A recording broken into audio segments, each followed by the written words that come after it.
العالمين والصلاة والسلام على رسوله الكريم أما بعد.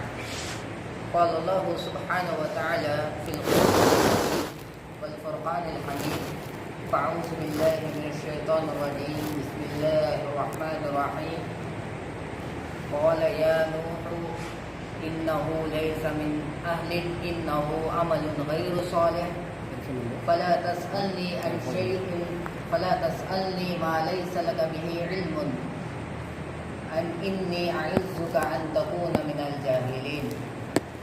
رب اشرح لي صدري ويسر لي أمري واحلل عقدة من لساني يفقهوا قولي اللهم رب زدني علما. تمام قسم کی تعریف حمد و ثنا کبریائی بڑائی اس ایک اللہ وحدہ لا شریک کے لیے جس نے ہم تمام لوگوں کو اپنی مبارک وقت یعنی لیلۃ القدر میں جاگ کر اس کی عبادت کرنے اور دینی باتوں کو سننے اور دینی سرگرمیوں کو انجام دینے کی توفیق دیا ہے. ہم اللہ سبحانہ و تعالیٰ کا شکر گزار بنتے ہیں، شکر گزاری کرتے ہیں کہ اللہ نے ہمیں یہ موقع دیا. درود و سلام ہو تمام انبیاء علیہ الصلوۃ والسلام پر جنہوں نے اللہ کے دین کو اللہ کے بندوں تک بڑی ہی امانت داری کے ساتھ پہنچایا، خصوصاً ہمارے آخری نبی جناب محمد رسول اللہ صلی اللہ علیہ وسلم پر.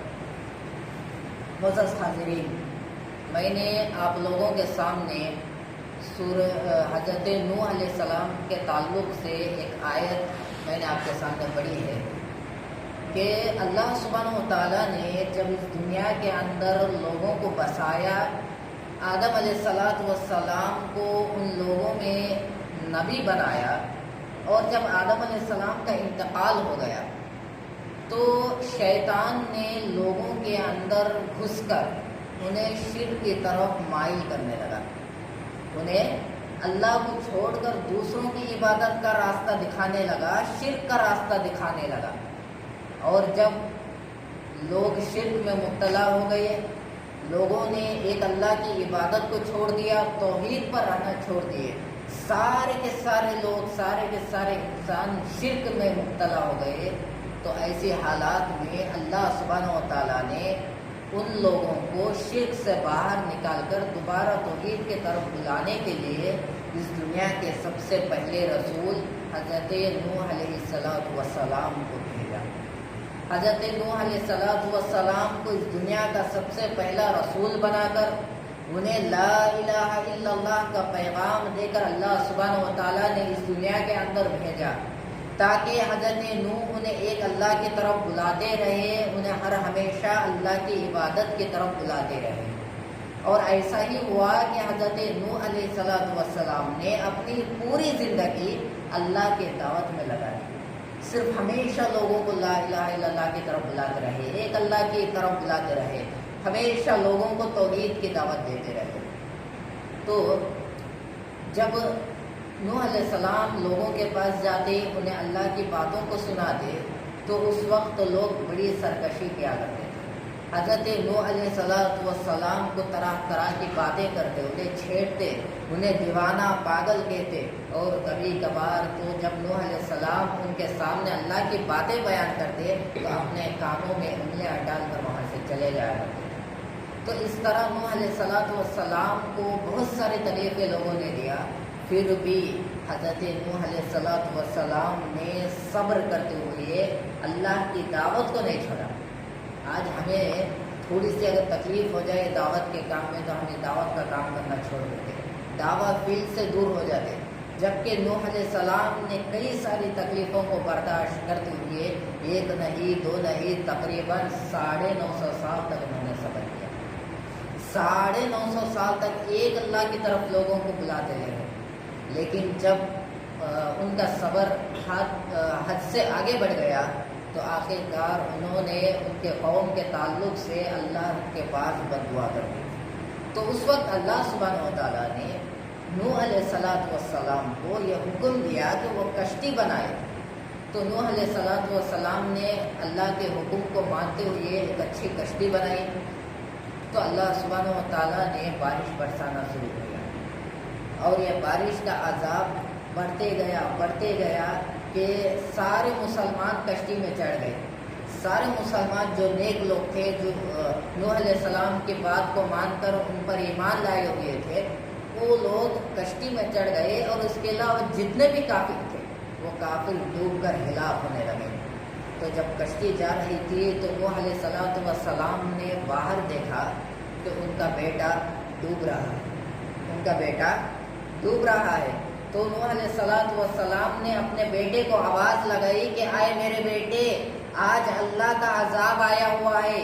اللہ کے عذاب سے کوئی بچانے والا نہیں ہے. کوئی دنیا کے اندر کہیں بھی ایسی جگہ نہیں ہے جہاں بندہ اللہ کے عذاب سے بچ جائے. لہٰذا تو اسلام قبول کر لے، تو دین میں آ جا، کلمہ پڑھ لے، لا الہ الا اللہ پڑھ لے، اور کشتی میں آ جا، تیری جان بچ جائے گی. نوح علیہ السلام نے آواز لگائی، لیکن اللہ کا ارادہ کچھ اور تھا. اللہ نے اس نوح علیہ السلام کے اس بیٹے کو توفیق نہیں دی. اس بیٹے نے کہا کہ آئے میرے ابا جان، آپ کشتی میں جائیے، میں اونچے پہاڑ پر چلے جاؤں گا اور پانی سے بچ جاؤں گا. نوح علیہ السلام کہتے، آئے بیٹے، اللہ کے عذاب سے کوئی بچ نہیں سکتا. جب اللہ کا عذاب آ جاتا ہے تو کوئی شخص بچ نہیں سکتا. پھر نوح علیہ السلام کا بیٹا ایک اونچے پہاڑ پر چلے گیا اور خوشی سے ناچنے لگا کہ یہاں تک پانی نہیں آ سکتا، میں بچ جاؤں گا. لیکن ایک لہر آئی اور اس پہاڑ کو ڈبو کر لے کر چلے گئے. نوح علیہ السلام کا بیٹا ڈوب رہا تھا پانی میں.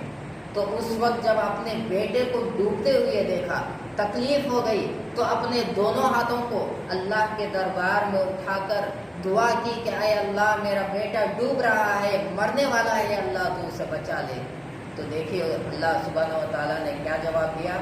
کہا یا نوح انہ لیس من اہلک، اے نوح یہ تیرا گھر والا نہیں ہے، یہ تیرا بیٹا نہیں ہے. کیوں؟ وجہ کیوں؟ جبکہ خاص بیٹا ہے نوح علیہ السلام کا، پھر بھی اللہ کہتا ہے کہ یہ تمہارا بیٹا نہیں ہے. کیوں؟ اللہ سبحانہ و تعالیٰ کہتا ہے انہ عمل غیر صالح، اس لیے کہ اس کا عمل نیک نہیں تھا، اس لیے کہ وہ مسلمان نہیں تھا، مشرک تھا. تو بتانا مقصد یہ ہے کہ خونی رشتے سے بھی زیادہ اسلامی رشتہ زیادہ افضل ہے. یعنی اگر آپ کا باپ، آپ کا بھائی، آپ کے گھر والا کوئی کافر ہے اور بازو کوئی مسلمان ہے جس کا آپ کا کوئی ریلیشن، بس آپ کا جان پہچان یا دوست ہے، تو مسلمان کا رشتہ زیادہ افضل ہوگا خونی رشتے کے مقابلے میں. پھر اللہ سبحانہ و تعالیٰ نے نوح علیہ السلام کو ڈانٹتے ہوئے کہا کہ فلا تسألنی ما لیس لک بہ علم، اے نوح تم مجھے اس چیز کے بارے میں سوال مت کرو جس سے تمہارا علم نہیں ہے، جس کے بارے میں تمہیں کچھ بھی معلوم نہیں ہے. تو اس آیت سے علماء اکرام نے دلیل لی ہے کہ اگر اپنے خاص رشتہ دار، یعنی اپنے خود ماں باپ وغیرہ کوئی شرک کی حالت میں مر جاتا ہے، مشرک ہو کر مر جاتا ہے، تو علماء اکرام کہتے ہیں کہ ایسے ماں باپ کے لیے مغفرت کی دعا کرنا بھی حرام ہے.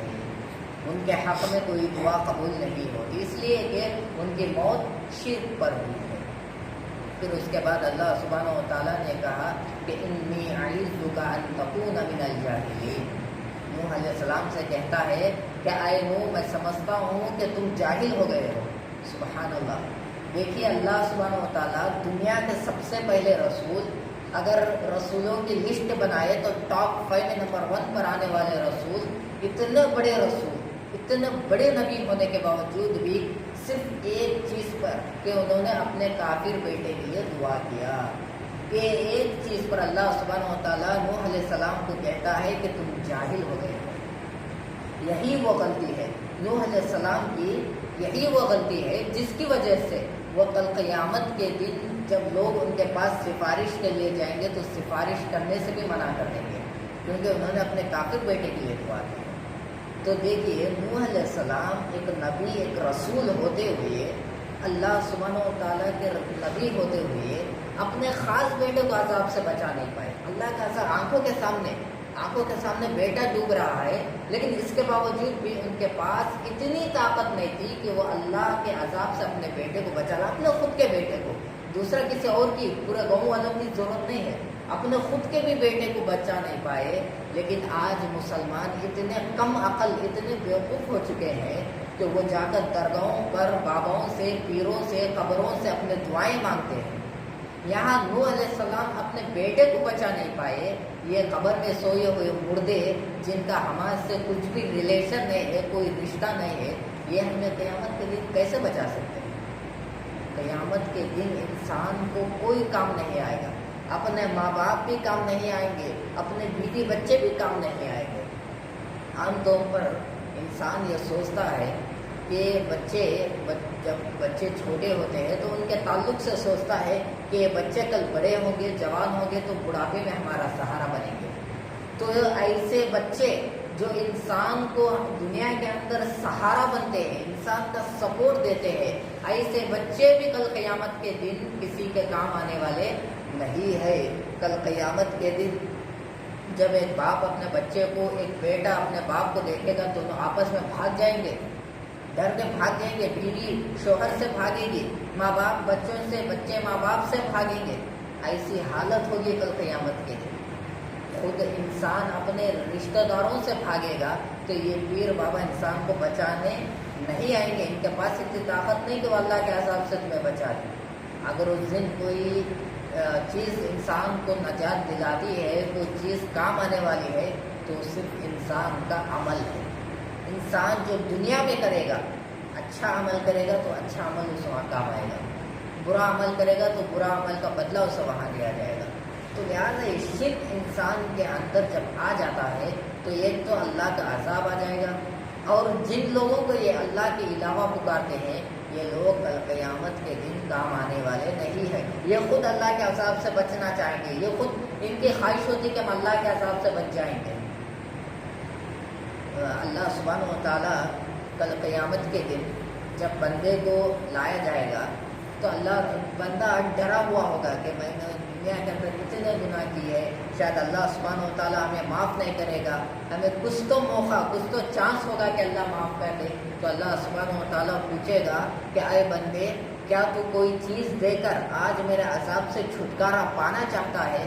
تو بندہ کہے گا اے اللہ، میں پوری زمین بھر کا سونا دے دوں گا، تو مجھے جہنم سے بچا لے۔ انسان کیا کہے گا کہ پوری زمین بھر سونا دے دوں گا تو اللہ مجھے عذاب سے بچا لے، جہنم کے عذاب سے بچا لے۔ لیکن اس وقت انسان کے پاس اتنی طاقت نہیں رہے گی تو اس زمین پر سونا دے دے۔ اللہ سبحانہ و تعالیٰ نے جب انسان کی زندگی اس دنیا میں رہتی ہے، انسان زندہ رہتا ہے، اللہ سبحانہ و تعالیٰ نے اس سے بھی آسان چیز اللہ انسان سے مانگا ہے۔ وہ کیا ہے؟ عبادت کرنا۔ اس میں کوئی خرچ ہونے کی ضرورت نہیں ہے، اس میں کوئی مال خرچ کرنے کی ضرورت نہیں ہے۔ اللہ نے کیا ہے، پہاڑوں کے جیسا سونا نہیں مانگ لیا انسان سے کہ تم میرا راستے میں اتنا سونا خرچ کر دو یا اتنا مال خرچ کر دو بھائی تمہیں جہنم سے بچنے میں۔ نہیں، بس اللہ کے راستے میں عبادت کرو، اللہ کی عبادت کرو، شرک کو چھوڑ دو۔ اللہ نے یہی ڈیمانڈ کی ہے، بس ایک چیز اگر بندہ کر لے، اللہ سبحانہ و تعالیٰ سارے گناہوں کو معاف کرنے کے لیے تیار ہے۔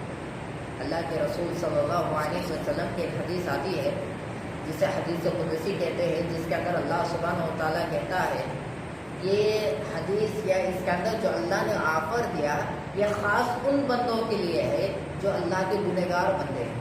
دیکھیے اللہ جب مغفرت کا آفر بندوں کو دیتا ہے، صرف نیک بندوں کو نہیں دیتا، صرف نیک لوگوں کو ہی نہیں دیتا بلکہ نیک لوگوں کے ساتھ ساتھ گنہگاروں کو بھی اللہ آفر دیتا ہے۔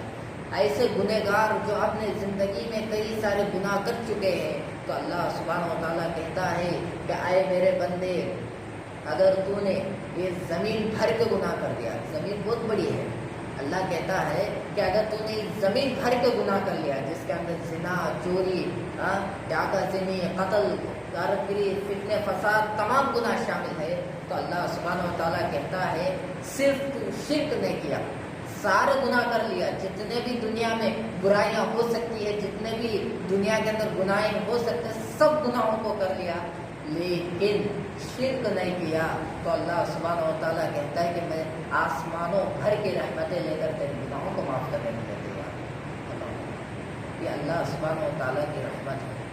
اللہ سبحانہ و تعالیٰ ہمیشہ اپنے بندوں کو معاف کرنے کے لیے تیار رہتے ہیں۔ کتنے ایسے حدیثیں نہیں ہیں، کتنے ایسے ٹائمنگ حدیثوں کے اندر بیان نہیں کیا گیا جس کے اندر اللہ سبحانہ و تعالیٰ بندوں کے گناہوں کو معاف کرتا ہے۔ یہ لیلۃ القدر میں اللہ گناہوں کو معاف کرتا ہے۔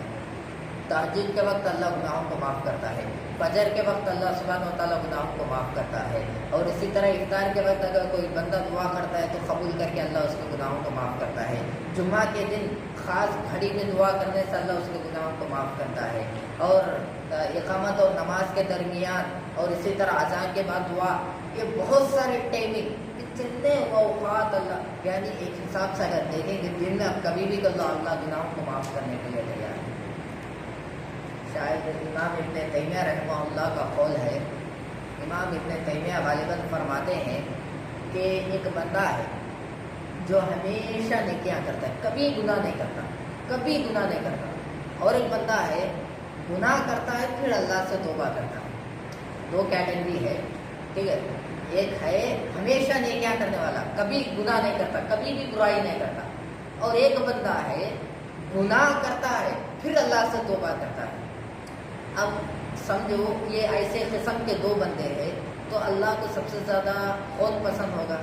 عام طور پر ہم سوچیں گے کہ جو نیکیاں کرے گا وہی بندہ اللہ کو پسند ہے نا، لیکن امام ابن تیمیہ کہتے ہیں کہ اللہ کو وہ بندہ سب سے زیادہ پسند ہے جو گناہ کے بعد دوبارہ توبہ کرتا ہے۔ اگر دنیا کے پورے انسان صرف نیکیاں کرے، گناہ ہی نہیں کرتے، گناہ نہیں کرتے، خالی نیکیاں کرتے، تو اللہ سبحانہ و تعالیٰ دنیا کے اندر ایسے لوگوں کو پیدا کرے گا جو گناہ کریں گے پھر اللہ سے توبہ کریں گے۔ یہ اللہ سبحانہ و تعالیٰ بڑا پسندیدہ عمل ہے کہ انسان گناہ کے بعد معافی مانگے، اور ایسا ہی انسان دنیا کے اندر بڑا افضل بنتا ہے۔ تو بتانے کا مقصد یہ ہے کہ ہم جب بھی گناہ کرتے ہیں تو اللہ سبحانہ و تعالیٰ سے توبہ کرنے کی کوشش کریں، توبہ ضرور کرے، توبۃ نصوحہ کرے۔ اللہ سبحانہ و تعالیٰ قرآن مجید میں کئی جگہوں پر کہا کہ ان اللہ یحب التوابین، کہ اللہ تعالیٰ توبہ کرنے والوں کو پسند کرتا ہے۔ توبہ سب سے پسندیدہ عبادت ہے اللہ سبحانہ و تعالیٰ کو۔ نماز، حج، زکوٰۃ، کلمہ پڑھنا اور اس کے علاوہ جو بھی نیکیاں ہو سکتی ہے، ان تمام نیکیوں میں اگر اللہ سبحانہ و تعالیٰ کو سب سے پسندیدہ عبادت اگر کوئی ہے تو وہ توبہ کرنا۔ اسی لیے ہمیں چاہیے کہ ہم شرک جیسی برائی سے پہلے دور رہیں، اور اس کے علاوہ ہم جب بھی گناہ ہو جائے تو ہمیں ٹینشن لینے کی ضرورت نہیں ہے، یہ انسان ہے، فطرت ہے انسان کی کہ انسان غلطی کرتا ہے، تو بس یہ خیال ہمیں کرنا ہے کہ غلطی کے فوراً بعد اللہ سے معافی مانگ لے، اللہ سبحانہ و تعالیٰ سے توبہ کرے۔ اللہ سبحانہ و تعالیٰ گناہوں کو معاف کرنے کے لیے ہمیشہ تیار رہتا ہے، اور یہ عبادت بڑی عظیم عبادت ہے، اور یہ عبادت یعنی توبہ کرنا یہ اللہ سبحانہ و تعالیٰ کی خاص توفیق ہوتی ہے، یعنی ہر کوئی توبہ نہیں کر لیتا، یہ اللہ کی خاص توفیق ہوتی ہے۔ ہم جب بھی دعا کریں ہمیں توبہ کی دعا کرنی چاہیے، اپنے گناہوں کی معافی کی دعا کرنی چاہیے، اور کوشش یہ کرے کہ گناہوں سے بچنے کی کوشش کرے، لیکن اگر گناہ ہو جاتا ہے تو ہمیں گھبرانے کی، ٹینشن لینے کی ضرورت نہیں ہے۔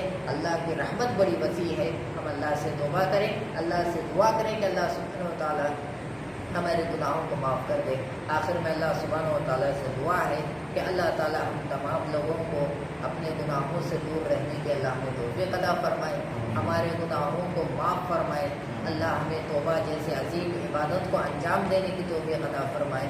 اے اللہ جتنے بھی ہمارے گناہ اپنے زندگی میں سرزد ہو چکے ہیں، آج اس رات میں لیلۃ القدر جیسی بہترین اور افضل رات میں تجھ سے ہم مغفرت کی دعا کرتے ہیں۔ اے اللہ تو ہمارے دعاؤں کو معاف فرما، آمین۔ وآخر دعوانا الحمد للہ رب العالمین۔ سبحانک اللہم وبحمدک، اشہد ان لا الہ الا انت، استغفرک واتوب الیک۔ السلام علیکم ورحمۃ اللہ وبرکاتہ۔